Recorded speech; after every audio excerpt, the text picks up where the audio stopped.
Hey guys, good morning and welcome back to another blog. आशा करता हूं आप सब बढ़िया होंगे। और दोस्तों, आज सुबह सुबह मेरी वाइफ बहुत ही ज़्यादा हार्ड वर्क कर रही है दोस्तों।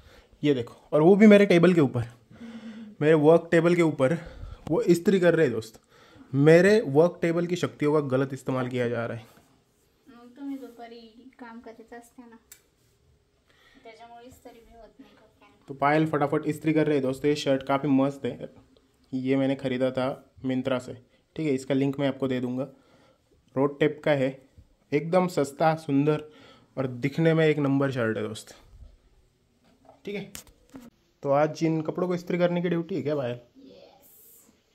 और मेरा लैपटॉप वगैरह इधर फेंक दिया तूने। फेका नाहीये, हाँ, व्हाट इज़ दिस बिहेवियर? शोभा देता है तुम्हें? अपने हस्बैंड का लैपटॉप फेंक दिया तूने। रखा है, फेका नाहीये।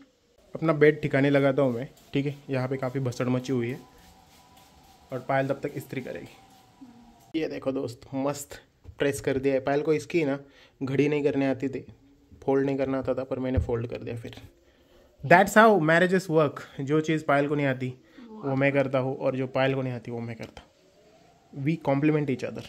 दोनों वेळेस तुम्ही सेमच बोलले। जो चीज फाइल को नहीं आती वो मैं कर देता है, और जो उसको नहीं आती वो मैं कर देता हूँ।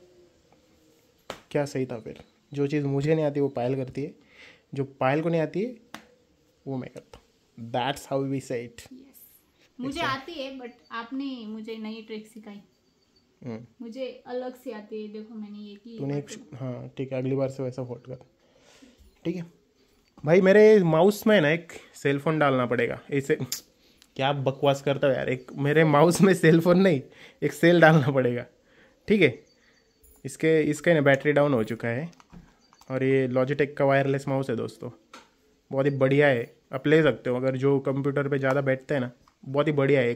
कितने 2 साल हो गए मैं इसको यूज़ कर रहा हूँ, खतरनाक है। और ये हेडफोन है दोस्तों, कॉस्मिक बाइट के, जो भी मैं आजकल बहुत ज़्यादा यूज़ करता हूँ। और ये मेरा लैपटॉप है दोस्तों, HP का।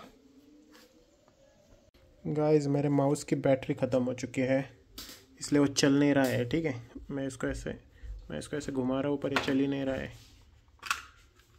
तो मुझे ऐसा लग रहा है बैटरी ख़त्म हो गई। बीच बीच में कनेक्ट होता है, पर आई विल ट्राई। कौन सा था पहला? एवरीडे को हटा के अभी हम डालेंगे भाई उसमें डूरा सेल। आई होप काम कर जाइए, नहीं तो फिर मुझे दिक्कत हो सकती है। हाँ, चलने लगा भाई, चलने, बोलने लगी। वो मीम आपने देखा होगा, वो एक लड़की होती है, वो बोलती बोलने लगी मेरा यसु यसु मेरा यसु। वैसा मैंने कुछ ट्राई किया। ठीक है, कॉन्टेक्स्ट के लिए बता रहा हूँ मैं तुम लोगों को। चल गया भाई, मैं खामगा उसको भगा रहा था। ये देखो, इधर देख रहे हो कोपचे में, तुमको दिख रहा है ये? ठीक है दोस्तों, अभी अभी मैं बैठा हुआ था और मैं देख रहा था हमारा टैक्स कितना कटा है पिछले साल में, क्योंकि इनकम टैक्स रिटर्न्स भरने हैं। और इनकम टैक्स रिटर्न्स में आपको दिखता है, फॉर्म 16 मिल जाता है आपको, और उसमें आपको दिखता है कि आपने पिछले साल अप्रैल 2024 से लेके मार्च 2025 तक कितना टैक्स दिया है गवर्नमेंट को। और वो मैं देख रहा था दोस्तों, तो मैं हक्का बक्का रह गया भाई, इतना टैक्स कटा है। मतलब मुझे पता था वैसे टैक्स तो कटता है, पर वो अमाउंट जब लास्ट में देखता हूँ ना भाई, ऐसा बुरा लगता है। बुरा इसलिए लगता है, 2-3 चीज़ें। एक तो हमारी जो कंट्री है, ठीक है, उसमें उस तरीके का इंफ्रास्ट्रक्चर नहीं है कि सबसे टैक्स लिया जाए। टैक्स देने वाले बहुत कम लोग हैं, 1-2% लोग हैं सिर्फ। ठीक है, जिसमें से आते हैं मोस्टली हमारे जैसे लोग जो सैलरी कमाते हैं, और गवर्नमेंट उनको उनके सैलरी से सीधा टैक्स ले लेती है। ठीक है, दूसरे लोग हैं जो कुछ बिजनेसेस वगैरह रन करते हैं, वो थोड़ा सा टैक्स देते हैं। और बाकी मतलब टैक्स पे करने वाले भारत में सिर्फ 2 या 3 करोड़ लोग ही है। बाकी पूरे 144 करोड़ में से 2 करोड़ लोग टैक्स पे करते हैं। बाकी के लोग सिर्फ उस टैक्स पे जीते, मतलब डायरेक्ट टैक्सेस की बात कर रहा हूँ। और इनडायरेक्ट टैक्स तो सभी पे करते हैं। मतलब हम अगर भारत में देखें तो सिर्फ 2 करोड़ लोग ही है लगभग जो डायरेक्ट टैक्सेस पे करते हैं। बाकी सब इनडायरेक्ट तो पे करते हैं, और जो डायरेक्ट टैक्सेस देते हैं, जैसे मेरे जैसे लोग हैं जो सैलरी से भी टैक्स कटता है, और फिर जब कुछ खरीदने के लिए जाते हैं तो वो तो टैक्स हर कोई देता है भारत में। तो मैं ना देख रहा था मेरा टैक्स कितना जा रहा है, और मैं सोच रहा था अगर ये पैसा टैक्स ना कटता और इतना सारा पैसा मेरे पास ही रह जाता, तो मेरे साथ क्या क्या चीज़ें हो सकती थी, मैं वो पैसे को अच्छे से इन्वेस्ट कर सकता था, मेरा फाइनेंशियल सिक्योरिटी आ जाती थी, मेरे फैमिली के लिए कुछ मैं अच्छा कर सकता था, एक घर खरीद सकता था अच्छा।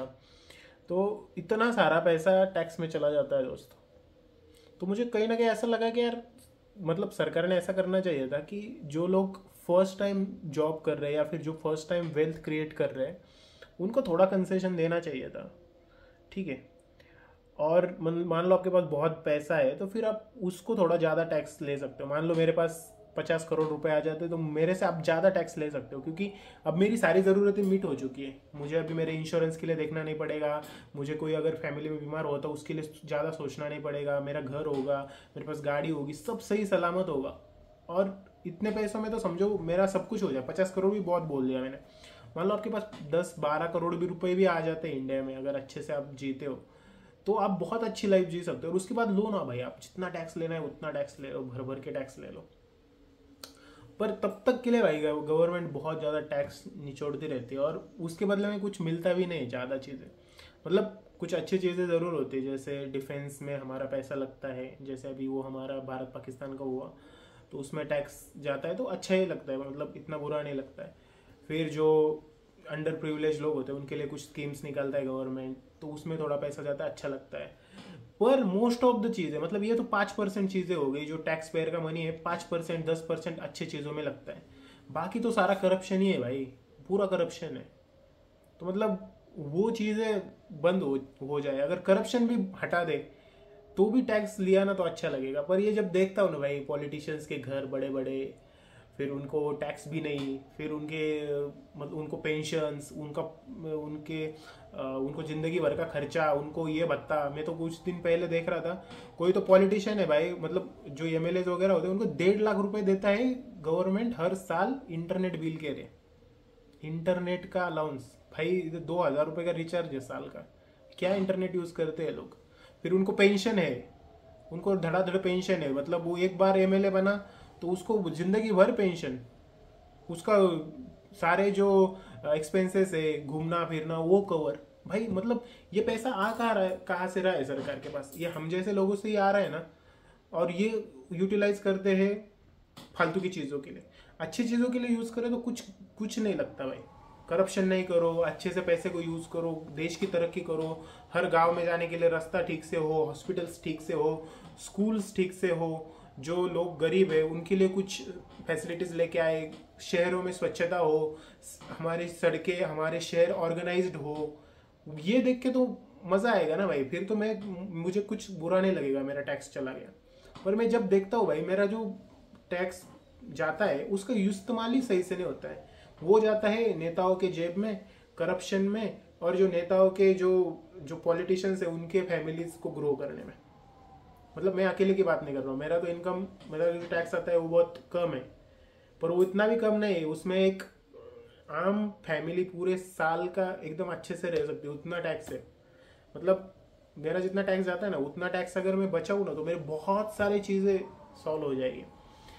पर ऐसा नहीं होता है, तो ये कभी कभी ऐसा देख के बुरा भी लगता है यार। मतलब क्यों हमारे देश में मतलब टैक्सेस ऐसे लेते हैं जैसे अमेरिका यूरोप जैसे टैक्सेस लेते हैं, और अगर सुविधा देने की बात आए तो कोई ऐसे थर्ड वर्ल्ड कंट्री हो जहाँ पे खाने पीने की लानत पड़ी हो वैसे सर्विसेज देते हो। और फिर से ऊपर इतना स्ट्रिक्ट है जो एम्प्लॉयज़ है उनके लिए, मतलब वो कहीं से बचा भी नहीं सकते टैक्स, उनसे पहला टैक्स लिया जाता है। बाकी लोगों को डायरेक्ट टैक्स के अंदर लाने के लिए सरकार एफर्ट्स नहीं लेती है। मतलब ऐसे कितने सारे लोग हैं मैं देखता हूँ जिनके अच्छे अच्छे बिजनेसेस है, सब चीज़ें हैं, पर वो टैक्स मेरे से भी कम टैक्स पे करते हैं।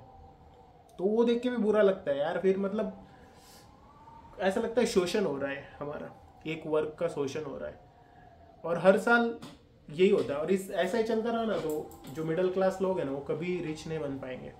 तो इसलिए कहते हैं कि बिजनेस करना बेटर है। हालांकि बिजनेसमैन को टैक्स में रिलीफ मैं समझता हूँ क्योंकि वो एम्प्लॉयमेंट जनरेट करते हैं, पर हमारे लिए थोड़ा सा वो डिफिकल्ट हो जाता है दोस्तों, क्योंकि हम फर्स्ट टाइम है ना यार। मतलब मेरे तरीके से सोचो ना कि मुझे क्या क्या चीज़ें करनी है, मुझे फैमिली को सिक्योर बनाना है, मुझे पैसे का भी ख्याल रखना है, इन्वेस्ट भी करना है, सब चीज़ें करनी है। और फिर उसमें से मान लो आपके पास 100 रुपये आ रहे हैं, उसमें से 40 रुपये पहले ही सरकार ले लेता है और 60 रुपये आपको दिखता है। जितने भी लोगों को लगता है ना भाई आईटी एम्प्लॉइज बहुत ज़्यादा पैसा कमाते, नहीं भाई, हमारा पैकेज दिखने में आपको इतना दिखता है, जब वो कट के आता है ना इतू से आता है हमारे हाथ में, फिर ऊपर से उसमें खर्चे, ठीक है, बहुत झमेले होते हैं यार। और अभी वही मैं देख रहा था भाई, मुझे इतना बुरा लगा, इतना बुरा लगा, पर दिल को तसल्ली देनी है और पे करते रहना है, लेके जाओ भाई, ऐसा ही है। निमड़ा में नाचे मोर भाई, ये एआई के चक्कर में नहीं बढ़ना चाहिए यार, खुद का दिमाग लगा के काम करना चाहिए भाई। मैं 2 दिन से पड़ा हुआ एक काम के पीछे, सिंपल सा टास्क था, पर मैंने सोचा चलो एआई की मदद से करके देखेंगे भाई। उसने इतना टाइम लिया मेरा, और अभी डेडलाइन है आज, और मेरा वो काम बिल्कुल पूरा नहीं हो रहा है, मुझे फिर से खुद से करना पड़ रहा है। बोर कर दिया मुझे एआई ने। What's going on? वो कितने टक्कर देगा? क्या खा रहा है तू? उसके बाद बेसन के लड्डू। अभी चाय बिस्कुट खत्म हो गया, बेसन के लड्डू दिख गए। मुझे लगता है तुझे शुगर स्पाइक की आदत हो गई, शुगर खाने की ज़्यादा। दो मुझे चाय दो, चाय पीते हैं दोस्तों, चाय टाइम हो गया है। तो guys let's go for a dinner. आज तात्या जी भी जुड़ चुके, तात्या जी भी आ चुके हैं हमारे साथ। फ्रिज में क्या है? फ्रिज से कुछ लाने के लिए बोला है। हमारे घर में हमारे पापा को एक आदत है, खाना खाने के लिए बैठने के बाद है ना वो 10 चीज़ें मांगते हैं। नमक मांगेंगे, ऑयल मांगेंगे, चटनी मांगेंगे, निंबूला मांगेंगे, कुछ ना कुछ मांगते रहते हैं। काय आणायला सांगितलं वाटीतून? आमरस चाहिए, सीजन का लास्ट आमरस, ठीक है। हाँ हाँ। And this is my 20 gram protein with 80 grams of carbohydrates. फिर से भेज दिया भाई मुझे ऑयल लाने के लिए। ऐसा है हमारे पापा की आदत है, पर क्या कर सकते हैं, पापा है अभी, बाप के सामने क्या बोलेंगे भाई।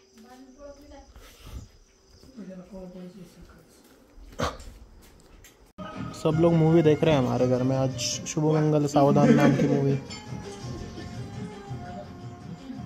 मैं नहीं देख पा रहा हूँ क्योंकि मैंने आधे से शुरू किया, मुझे समझ ही नहीं रहा है। दोस्तों आज मेरा रात को काम करने का मूड है। मैं अभी भी खाना खा के आ गया हूँ और अभी रात के 11 बज रहे, और मैं सोच रहा हूँ भाई आज मैं ना 2-3 घंटे मस्त काम करूँगा, क्योंकि मेरा थोड़ा काम भी पेंडिंग है। और दूसरा ये चीज़ है कि मुझे ना प्रेशर सा आने लगता है भाई जब मेरा काम पेंडिंग होता है। तो मुझे ऐसा लगता है जो मेरा आज का काम है वो आज ही फिनिश कर देते, ताकि आने वाले काम ऐसे एक के ऊपर एक बढ़े ना, ठीक है, जिसे बोलते हैं पाइल अप होना काम, ठीक है। तो इसके लिए मैं आज ही थोड़ा बैठ के मेरा काम फिनिश कर देता हूँ, ताकि आई एम गुड, ताकि मैं कल और कॉन्फिडेंटली अपना दिन का काम कर सकूँ। And my wife is reading which book? कौन सा बुक पढ़ रही हो पायल? भगवत गीता पढ़ रही है। कौन सा अध्याय पढ़ रही हो? सांख्य योग। ग्रेट। तो बेबी के गर्भ संस्कार के लिए इम्पोर्टेंट है दोस्तों। ऐसा बोलते हैं कि बेबी माँ के पेट में बहुत सारी चीज़ें सीखता है, तो we are trying our bit कि थोड़ा थोड़ा धार्मिक चीज़ें जो है, अच्छी अच्छी चीज़ें ट्राई कर रहे हैं हम लोग। आई होप जो हमारी संतान होगी वो भी कुछ अच्छा करेगी जीवन में।